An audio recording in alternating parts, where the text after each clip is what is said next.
Maintenance of public order and tranquility, chapter 9, section 148, 149.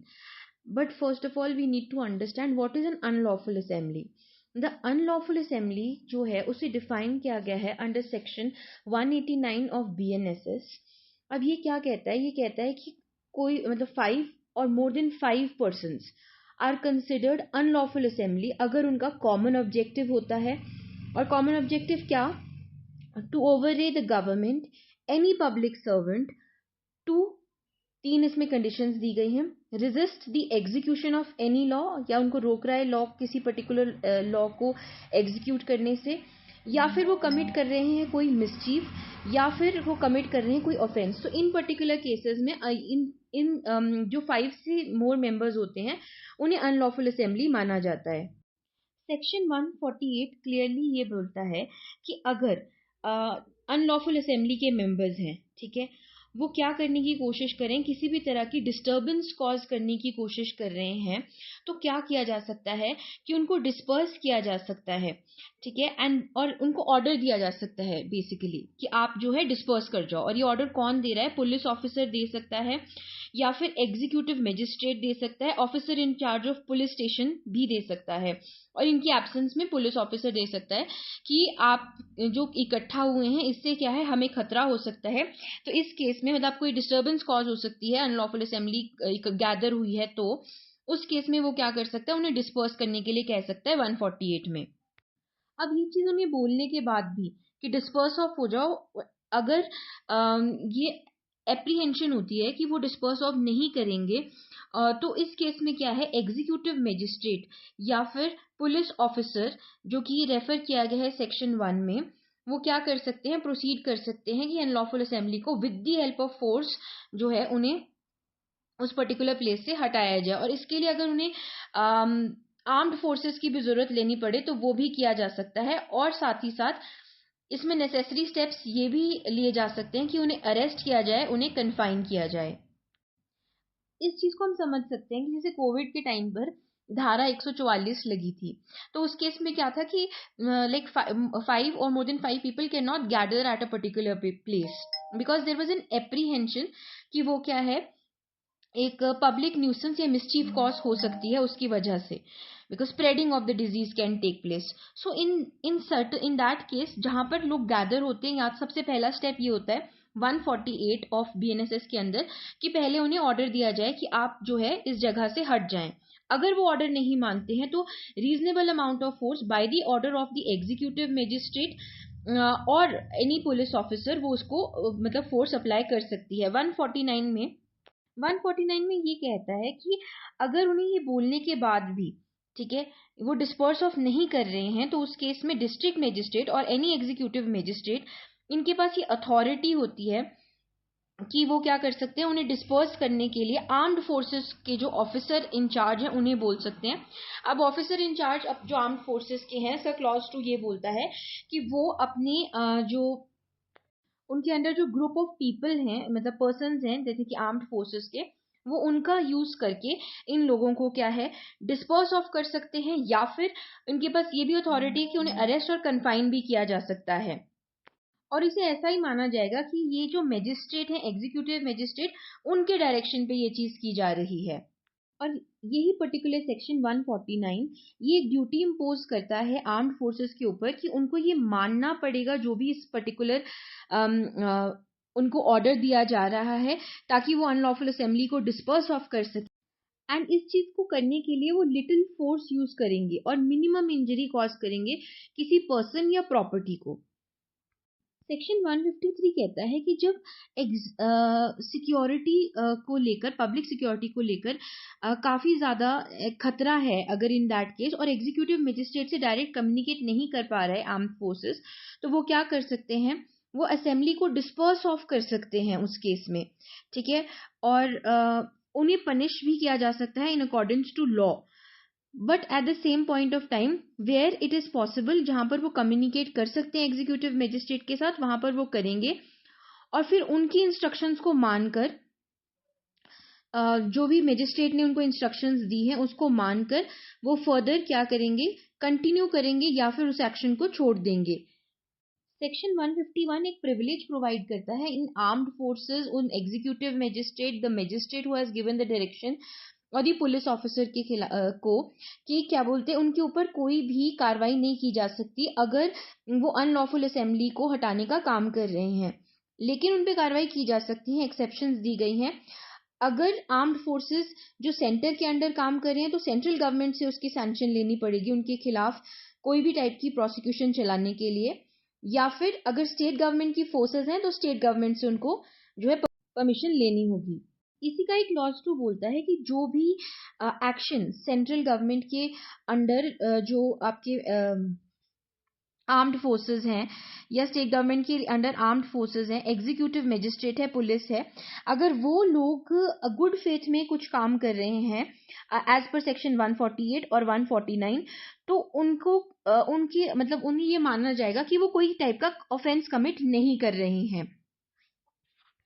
152 बात करता है पब्लिक न्यूसेंस के बारे में, conditional order for the removal of nuisance. अब क्या होता है कि जब भी कभी कोई पुलिस ऑफिसर के द्वारा इंफॉर्मेशन मिलती है डिस्ट्रिक्ट मजिस्ट्रेट को या सब डिविजनल मजिस्ट्रेट को या एग्जीक्यूटिव मजिस्ट्रेट जिसको स्पेसिफिकली एम्पावर किया गया है स्टेट गवर्नमेंट के द्वारा, तो उस केस में क्या हो सकता है,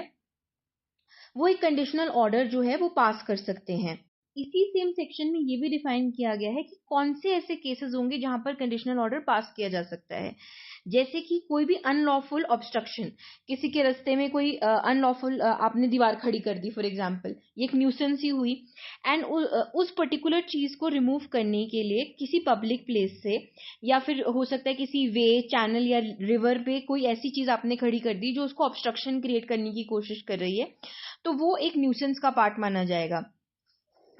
उसके बाद बोलता है that the conduct of any trade or occupation or keeping any goods or merchandise is injurious to the health or physical comfort of the community. मतलब ऐसी कोई चीज जो कि physical health of the community को अफेक्ट कर रही है, ठीक है, कोई भी इस तरह का ट्रेड जो है आप कर रहे हैं, तो उस पर्टिकुलर केस में भी उसे पब्लिक न्यूसेंस मान लिया जाएगा। कंस्ट्रक्शन ऑफ एनी बिल्डिंग और the disposal of any substance as to likely occasion explosion should be prevented और स्टॉप्ड। मतलब ऐसा कोई भी चीज आप कंस्ट्रक्शन करें, कोई एक्सप्लोजन करने की कोशिश कर रहे हैं, तो वो भी एक पब्लिक न्यूसेंस का पार्ट हो जाएगा।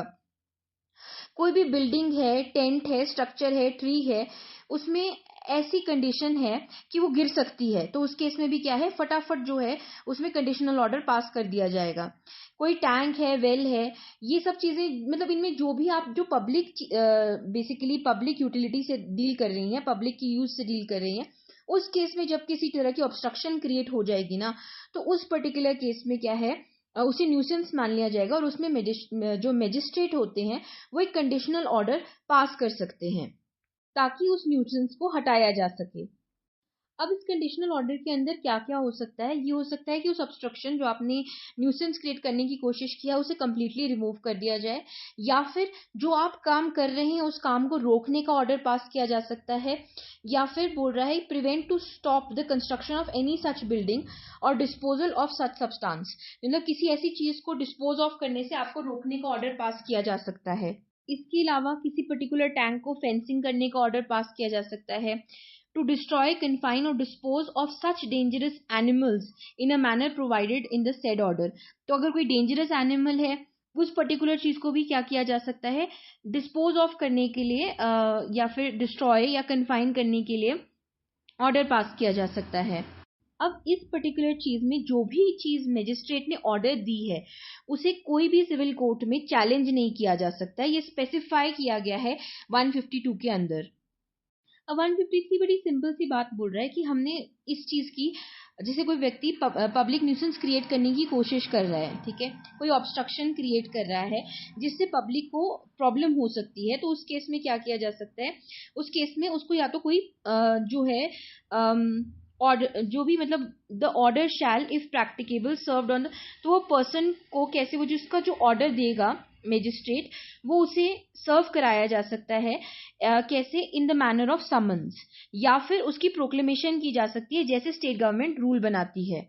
जिसके खिलाफ ये ऑर्डर किया गया है उसे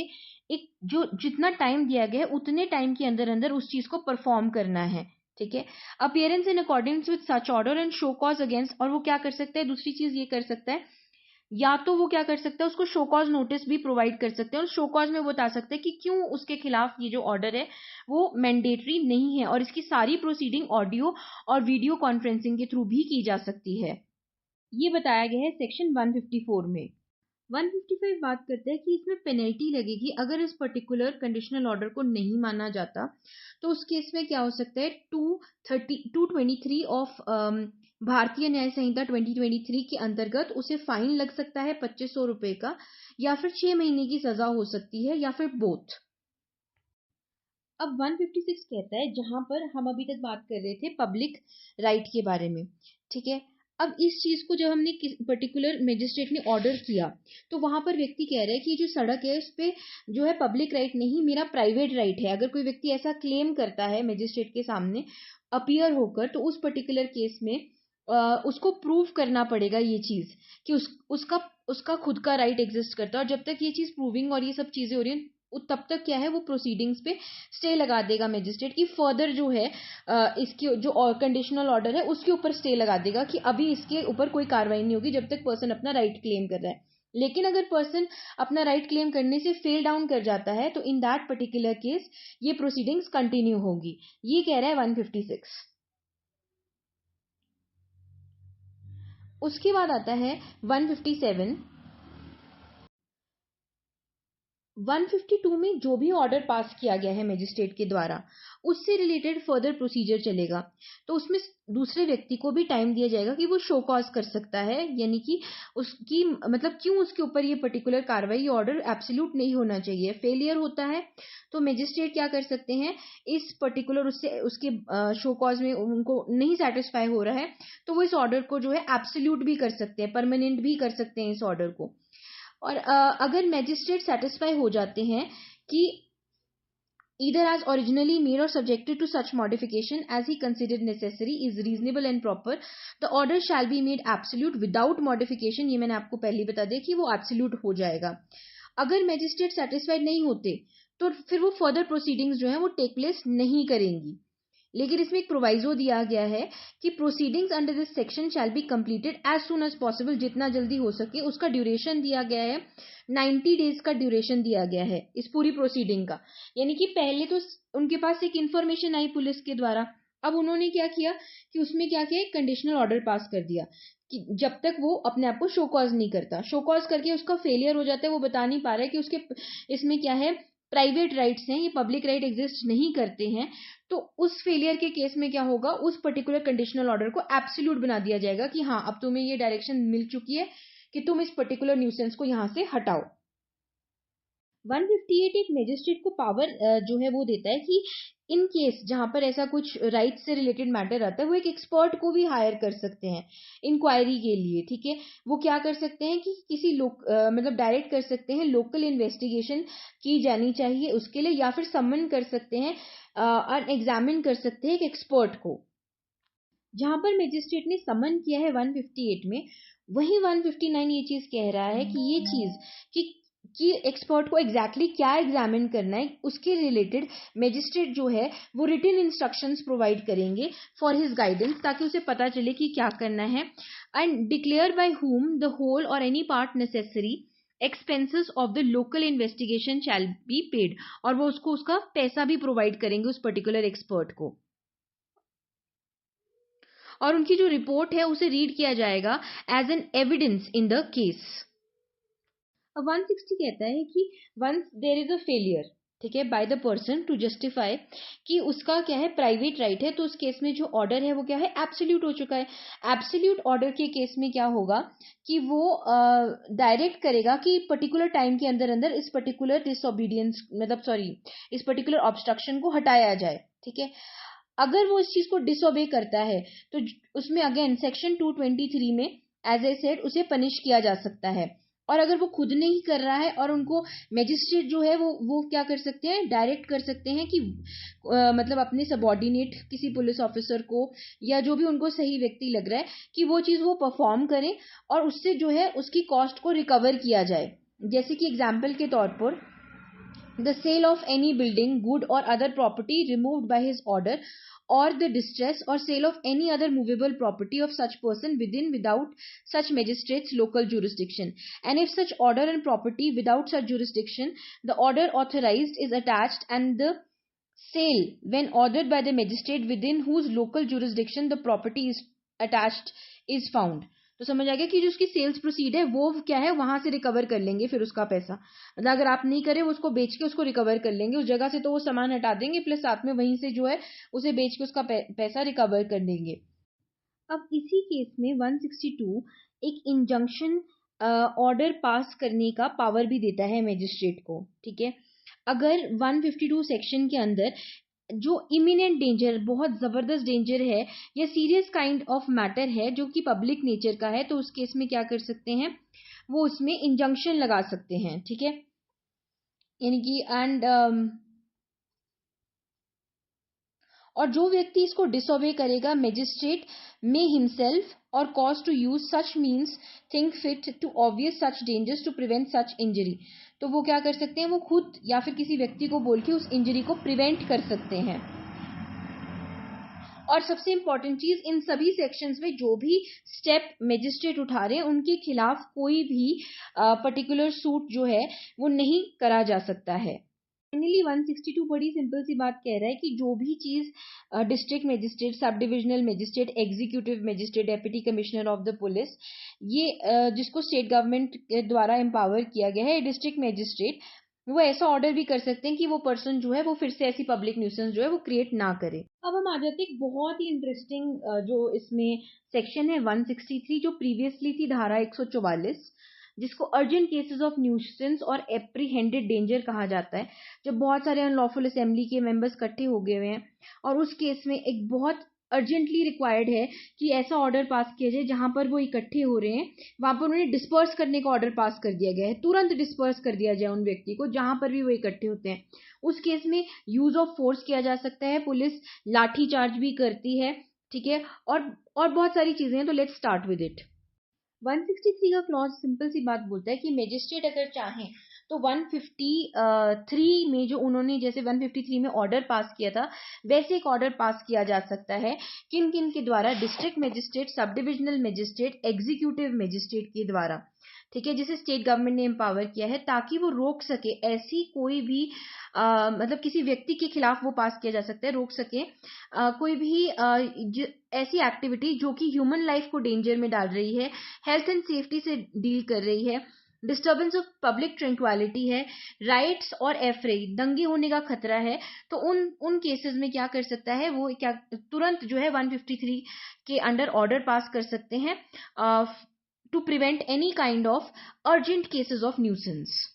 इसमें जो ऑर्डर है, बिकॉज अर्जेंसी का ऑर्डर है, इस केस में जो ऑर्डर पास होगा वो एक्स पार्ट ऑर्डर पास होगा, यानी कि पार्टी को दूसरी जिस व्यक्ति के खिलाफ ये ऑर्डर पास किया गया है या जो भी ऐसा करने की कोशिश कर रहे हैं जिससे जान माल का खतरा हो सकता है, human life, health and safety, ऐसा कोई खतरा हो सकता है या दंगों का एप्रीहेंशन है कि ऐसा हो सकता है, तो उसमें क्या है, एक्स पार्ट ऑर्डर जो है वो पास कर दिया जाएगा 163 के अंतर्गत।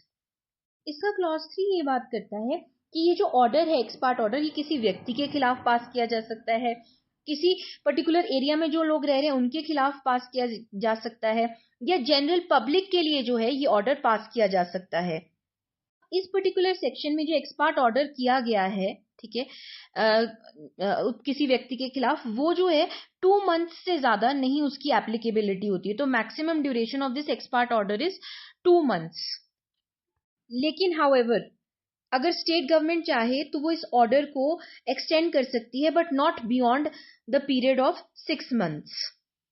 इसका क्लॉज 5 जो है वो मैजिस्ट्रेट को ये पावर देता है कि जो भी उन्होंने एक्स पार्ट ऑर्डर पास किया है, जब कभी या तो वो अपने आप या फिर किसी व्यक्ति ने उन्हें कोई एप्लीकेशन दी है जो कि उनके ऑर्डर से अग्रीव्ड है, तो वो इस ऑर्डर को चेंज भी कर सकते हैं, ऑल्टर कर सकते हैं। सिमिलरली सेक्शन 163 के क्लॉज 6 में ये बोला है कि ऐसी सिमिलर चीज जो ऑर्डर पास किया गया मैजिस्ट्रेट के द्वारा, वहां पर वो स्टेट गवर्नमेंट के पास भी जो है व्यक्ति एप्लीकेशन ले जा सकता है और उसके एप्लीकेशन सुन के उस पर्टिकुलर ऑर्डर को जो है ऑल्टर किया जा सकता है, वापस लिया जा सकता है। अब जो है ये एप्लीकेशन दी गई है, इस पर्टिकुलर एप्लीकेशन के अंदर क्या हो सकता है, completely at the description of magistrate और स्टेट गवर्नमेंट पर है कि वो अगर चाहें तो इस एप्लीकेशन को होली या कुछ पार्ट इसका अपने हिसाब से कंसिडर कर सकते हैं। अगर वो चाहें तो उसको पूरा रिजेक्ट भी कर सकते हैं इस पूरी एप्लीकेशन को, कि जो ऑर्डर उनके खिलाफ एक्सपार्ट किया गया है उस पर्टिकुलर ऑर्डर को वो एज इट इज ही रहने दे सकते हैं। ये उनकी डिस्क्रिप्शन पे है, पर इसके लिए उनको एक रिटन रीजन लिखना पड़ेगा कि क्यों वो इस ऑर्डर को एज इट इज रख रहे हैं, इस एक्सपार्ट स्टे को ऐसे ही मेंटेन कर रहे हैं।